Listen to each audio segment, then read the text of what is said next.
The Pine Hockey Eagles post-game show live from Ocean Casino. In an effort not to bury the lead here, I'll get right to it. The Eagles win 22-16, and the most important two things in this are the Eagles get the number one seed and Jalen Hurts survive. Now, it was probably not the effort that most fans wanted, including this panel right here. I'm Mike Missinelli with Derek Gunn and Seth Joyner. But I'm going to chalk it up to this. I'm going to go positive today. And I'm going to say there was a shroud already over this game when the Giants announced they weren't going to play their regulars. So I think the Eagles played down to that level. But the most important thing is they now are the number one seed. They get a bye, and they're probably going to play the Dallas Cowboys the first time they play in the playoffs in a couple of weeks. And the quarterback, well, I don't know. He didn't look great today, but he emerged healthy. Guys, what was your spin? I'll let you go first. Well, I didn't expect for Jalen Hurts to come out and look sharp today. That's not going to happen after the injury and after him missing the last two games. Listen, folks, I'm a little concerned. I'm a little concerned because, you know, while I expected for Jalen to be a little rusty, the rest of the team, I didn't expect to see that. Darius Slay didn't look good. T.J. Edwards looked a step slow today. We got no sacks. We could not get Gardner-Webb on the ground. Many times we were in position to get him, you know, and he just kind of spun out and did something magical to get away. We didn't turn the ball over today. You know, we're talking about an offense and defense in totality that played the entire game today. The entire game. You know, and we didn't look like we're playoff ready. I mean, when I look at San Francisco and how they started off against the Arizona Cardinals and then how they exploded in the second half of that football game, that looks like a team to me that's ready to peak and take off at the right time. I don't see that with the Philadelphia Eagles right now, and I wouldn't expect for the offense to be that way with Jalen out the way that he was. But, you know, D-Gun, to my point, you know, everybody said before the game started, we ought to just turn and hand the ball off. We ought to turn. What did I say? I said they're going to come out throwing it all over the place, and that's exactly what they did. They threw the ball 9 times in a row before they actually turned the hand. 10. Okay, 10 in a row before they actually turned around and handed Miles Sanders the ball. Now, I don't know, man. I don't have a good feeling about what I just watched in a 60-minute game. The objective is to win the game, and they won the football game. They'll get the time off. Hopefully they can get their timing back. But under game situations, I would much rather have seen this team go out and handle their business in the first 30 minutes of this game and sat everybody else down and look like a team that was on the ascension rather than a team that's flatlining at this point in time. Well, you had your starters playing against a bunch of, I hate to say the word, but scrubs for the Giants. AYOs. Okay? That's politically incorrect. It is? AYOs. What are AYOs? All you others. All you others? Okay. I'll go with all you others. The bottom line is they got the win. They needed to win. They got the win. That's the most important thing. But if you look at the way this team has played the last 4 games, they've gone 2-2 in their last 4. They have not won the turnover battle in the last 4 when they were killing people in the turnover battle the last 4. They did enough to get the job done today. I was hoping they would get their starters out of there before the 4th quarter, but out of necessity, they had to play their starters the entire game. And maybe that's not a bad thing. Maybe they needed a wake-up call like this today. Listen, in a perfect world, you would like them to do what Seth said, which is to come out firing right away, put them away early, coast the rest of the game, maybe get a chance to rest your starter. I get all that. I always think, though, that when a team announces that they're not going to be competitive, which is what the Giants did. I mean, let's face it. They said, we're not going to be competitive. We're not going to play our starters. I think that has a terrible effect on a team as far as playing on a razor's edge. And I know, Seth, it shouldn't, but I think psychologically it does. And they saw Davis Webb, and they said, this guy can't possibly beat us. Now, I get the offense not being sharp, and that's troublesome because they don't have a lot of time to get it together. They have practice time to get it together when they face the Cowboys at home. I get that. But as far as not doing what we expected them to do, which was to come out charging, bury the Giants, look great going to the playoffs, give everybody optimism, I don't know if I could have expected that with the way the Giants set out to play this game with backups. No, listen, it's pointless. It doesn't make any difference. You understand what was at stake in this game today, okay? Just understand that. You have the division and you have the #1 seed overall. I don't give a darn if they roll out a bunch of old ladies in wheelchairs. If you put 11 of them on the field, we're going to rack them up like pins and bowl them over. But you know that happens. Seth, you know it happens. No, it doesn't. It happened today with the Dallas Cowboys. No, it does not. Because you know what? That team over on the other side, they are still a professional team. Okay, they're not a professional team when they're playing backups. Let me ask you, what was the score of the game? They're not. What was the score of the game? It was 22-16. Okay, so they were literally 6 points, 1 touchdown without the conversion away from the final score. It was 16-0. It does not matter. It does not matter. That's not what the scoreboard says. Okay, the scoreboard is what it is. Those 2 touchdowns, they did score. So you can't take that away from them. What'd you call them? They played who today, D? I said scrubs. They played scrubs. He said AYOs. All you others. Yes. My thing is, they couldn't get to this guy named Davis Webb, who was running around like Houdini back there. They had a chance to equal or break the all-time sack record. I thought they'd have at least 6 or 7 sacks against a quarterback who has never attempted a pass in the National Football League, who has been in the league since 2017, who is back with the Giants for the second time after being with 3 other teams as well.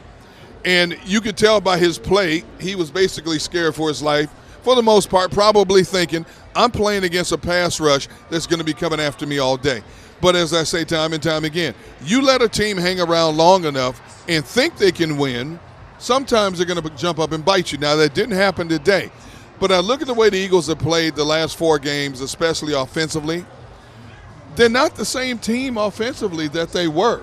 2 of them were with Gardner Minshew. I mean, let's face it. 2, yes. Well, but Gardner had a chance to win that game in Dallas now. Yeah, I get it. You weren't complaining about the offense then. No, but I had questions. Okay. Now, who wasn't complaining about the offense? I had questions about the offense. The offense was fine in Minshew's first start. They didn't win the game. They scored some points. They moved the football. Now, last week they did not. Jalen Hurts is now back. Forget about what happened with Minshew. You got to look at what happens now with Hurts. I get that. I agree. But that's not the question you just said. You didn't complain about the offense before. Well, we didn't complain about it in that Dallas game. But we complained about it after the Saints game. We fell all over ourselves because Gardner Minshew threw the ball damn near 40 times for 355 yards and 2 touchdowns and 2 interceptions. And we wanted to put all the blame on Quez Watkins for those 2 interceptions that really essentially cost the Eagles to lose that game. But it's not like he played stellar football in that game. He came way back down to earth last week. Jalen Hurts had to come back into the game this week to give the offense, because there was no way on God's green earth that you could roll out Gardner Minshew for another game. Now, this is why the offense looked average today. If Jalen Hurts isn't a threat to run the football, and it was very evident that they told him, anytime that you pull it, if anybody gets within 2 yards of you, just go down, okay? Or throw it out of bounds. Or throw it away. When you take that dynamic away from this offense, then this offense is very, very, very average. I get it, but they were protecting him for that very reason. That offense was like that today. They weren't the Eagles offense that we're used to seeing, because mainly they wanted to protect Jalen Hurts today. Okay, you want to protect him even more so, Mike? The Giants are giving up 145 yards a game rushing. Run the football. You don't come out and throw the ball the first 10 times in a game. We say that every game, and you're right about that. I agree with that. I agree. It's a terrible offensive game plan. You played a Saints defense that was giving up 132 a game. You're throwing the football the first 2 plays of the game, quarterback gets sacked. Hey, Mike. 145 yards a game. You're throwing the football the first 10 times in the game. I got a tissue over here, man. I'm gonna pat you off in a minute. Hey, you know what? I got an inside guy. They said they do that just to get on D-Gun's nerves. It doesn't make sense. It makes no sense whatsoever. We talk about this all the time. Absolutely. How they should run the football. And I get it. The game plan didn't make any sense today. But to judge their offense now, I don't know what to judge. I got to be honest with you. It's his first game back. They were protecting him. He didn't have the threat to run. They didn't run a lot of RPOs for that reason. Now that they have a playoff game they're going to host, do they have enough time to get the offense back together with Hurts now having to do this in practice. Yes. No more Yes. game situations. He's got to now be sharp in practice. Will they be ready for that challenge? You're not feeling good about it? You're not feeling good about it right now? That's the thing that I don't like, because let me tell you something. Teams have had an opportunity to look at what the Eagles do very well. Yes. And they're going to have an opportunity to prepare for what the Eagles do very well and be able to take it away, okay? So if you make the decision that Jalen Hurts is going to play, then play him.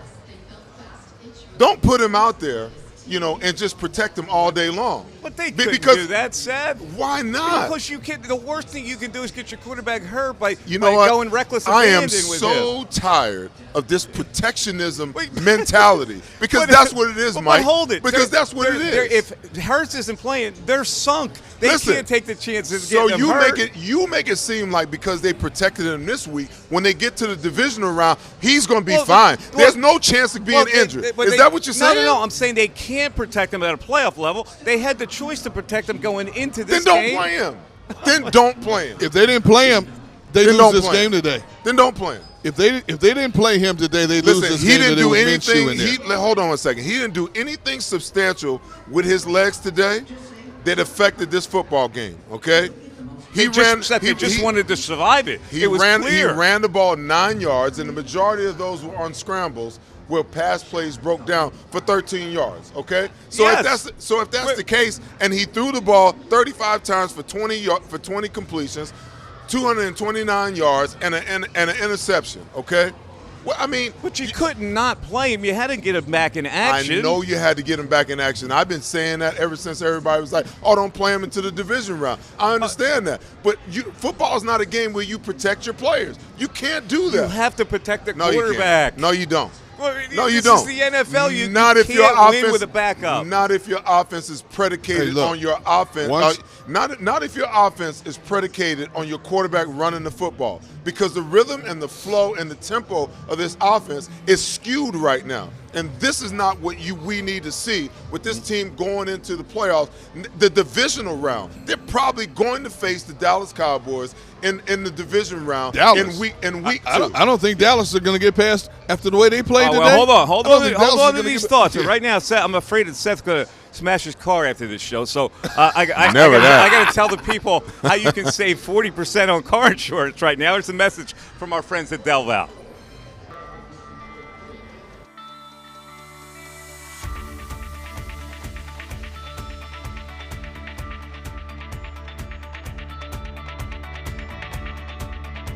Hi, I'm Jim Muehlbronner, Managing Partner at Del Val Insurance Group. Give us a call. We're a local, knowledgeable agency, not an 800 number. Go Birds!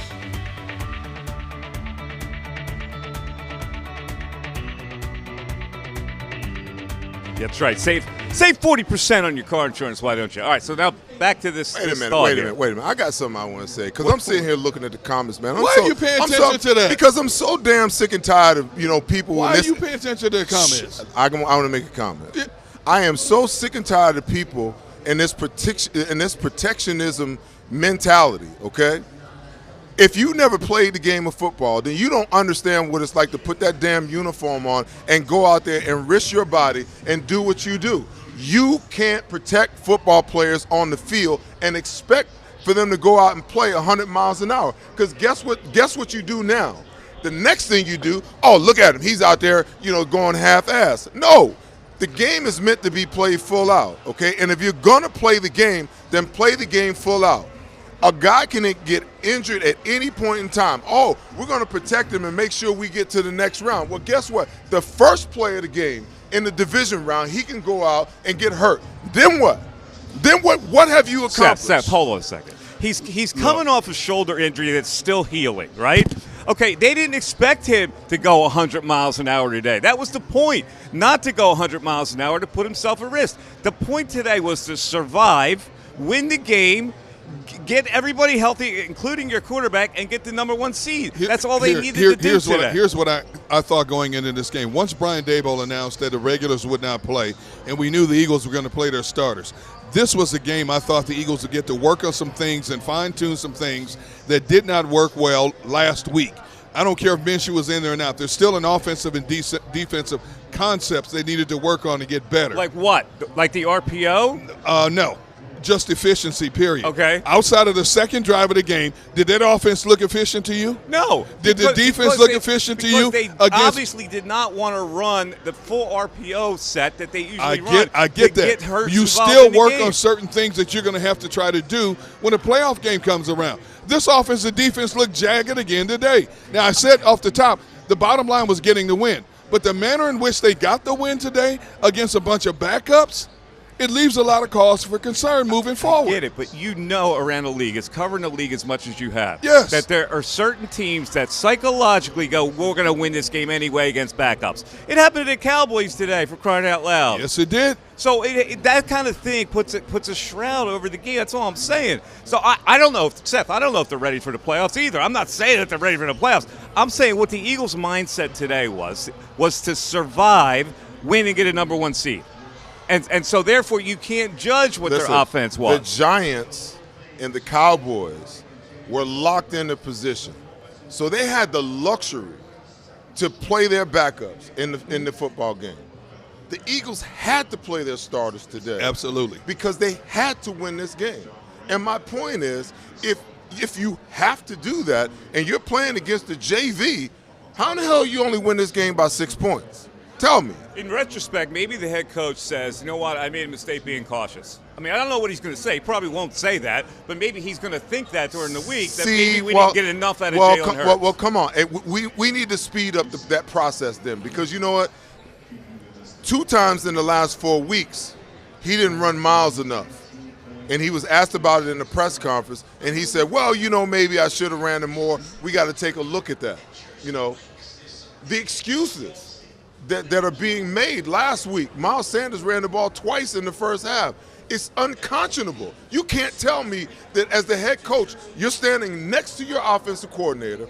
He's calling the plays. You get to hear what every coach on your staff is saying in their earpiece. And you know how many plays are being run. And your running back, your 1,000-yard rusher only touches the ball twice, and you have no remedy for that? And then you come back this week and you do it all over again? If your offensive coordinator and your head coach come out and say today, tomorrow, Tuesday, or Wednesday that we've got to do a better job of calling plays, that's 3 consecutive weeks that they've come out and said the same thing, that we have to do a better job of calling plays, putting players, and I'm thinking, how did you do it so well up until that point, and all of a sudden now you're second-guessing what you're doing? I agree. That's a concern. And he probably needs to be pinned down on that particular point. But that's 3 straight weeks, and that's a cause for concern. But here's the other thing. Put yourself in Sirianni's place. If he says, okay, let's play 100 miles an hour like we usually do with Jalen Hurts fronting the attack, and he knows inside he's still not 100% healed, and he gets hurt in this game.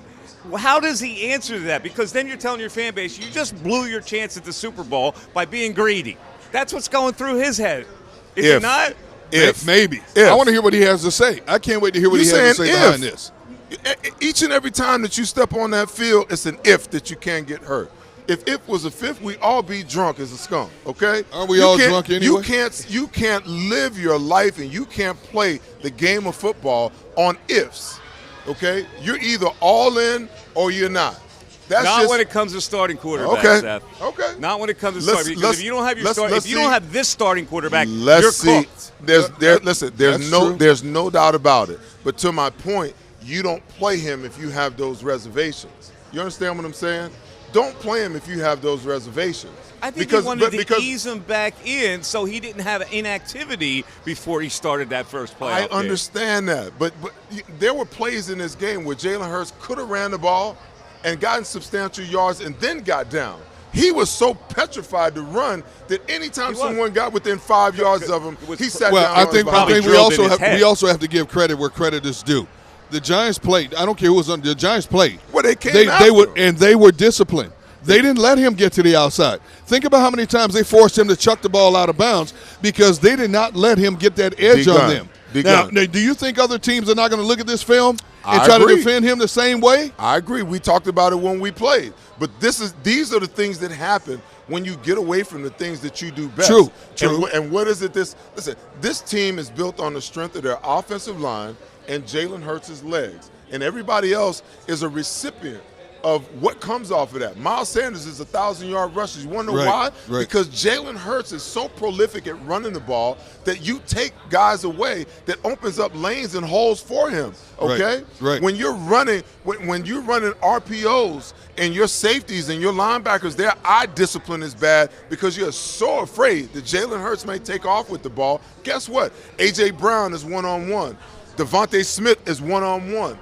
See, so he's the linchpin for it all. But my point is, if they go into the divisional game and they go in with this kind of caution for Jalen Hurts, they're losing. Yeah, I don't think they will. They're losing. Have caution when they go to that playoff game. If you don't turn him loose and let him play the style of football that he's played up until this point, you have no shot. I think the whole idea is to turn him loose once the playoffs come. I think they're going to turn him loose in 2 weeks. They don't have any choice.